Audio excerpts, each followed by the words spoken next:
I see some things in the chat about permission slips, and that's really regional and school and district. Um, our club meets during recess, and so we don't have permission slips because we don't have permission slips for any other club that meets during school hours. That's not done intentionally. That's just we don't have permission slips for any of the clubs. But again, I'm in Maryland. Um, I work with my administrators. They work with, the district. And so I think that's really specific to your school and your district and your state in terms of permission slips. I can also add that in San Francisco, here in California, our school district, if it involves issues around identity, families, and diversity, you don't need to have permission. You just need to alert families. So we made like a little flyer that we sent home, just telling people that kids were being invited to a club about inclusivity, and I didn't hear any pushback from anyone about it. Instead of sending home paper-based info, I shared it. I shared a little blurb on my class dojo, and then I asked the other fifth grade teachers to share theirs with their families on class dojo. And then I CC'd my principal and my superintendent. But Michelle, I'm really sorry that you got pushback from families who saw the permission slip and didn't want their kids to join. I'm wondering if yours was after school and that's why you needed permission slips, or was it during school?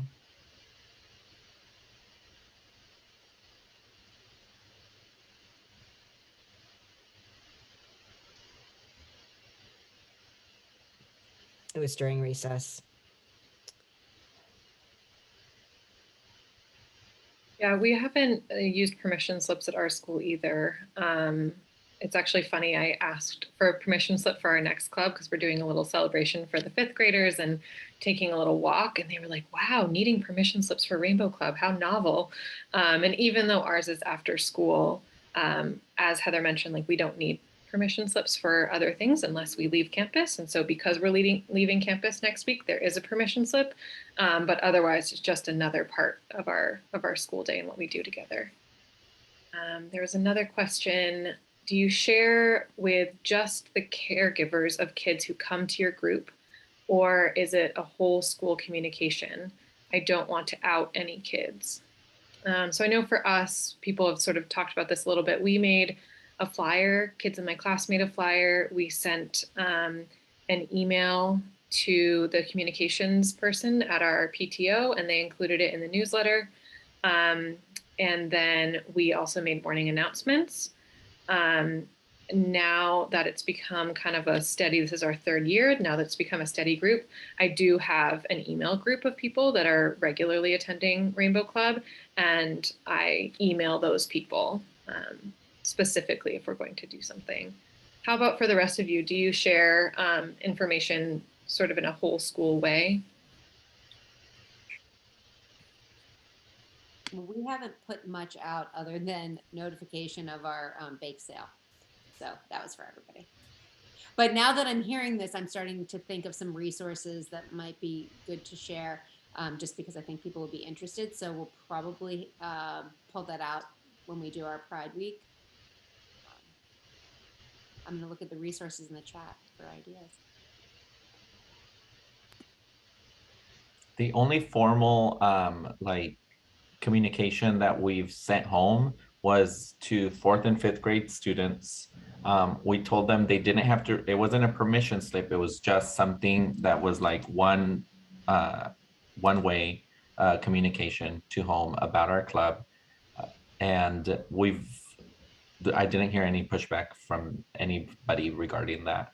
But also we intentionally left it broad in that it was a club about acceptance, tolerance, diversity, and identity. And then on campus, we do announce it to all the grades when we're having an event. In particular, like if it's Rainbow Club meeting, we'll have like in the morning announcements, or for the door decorating contest, we've talked about it whole school. but they're like informal communications. I do really appreciate the person who asked or was being thoughtful about potentially outing kids. Something I do say to students and to caregivers, but I mostly say it to students like in my class, and then I just like quickly go into the other fifth grade classes and say, just so you know, it's completely your option if you want to come or not. But I tell them that I don't ever tell anyone else who came except for the other two fifth grade teachers.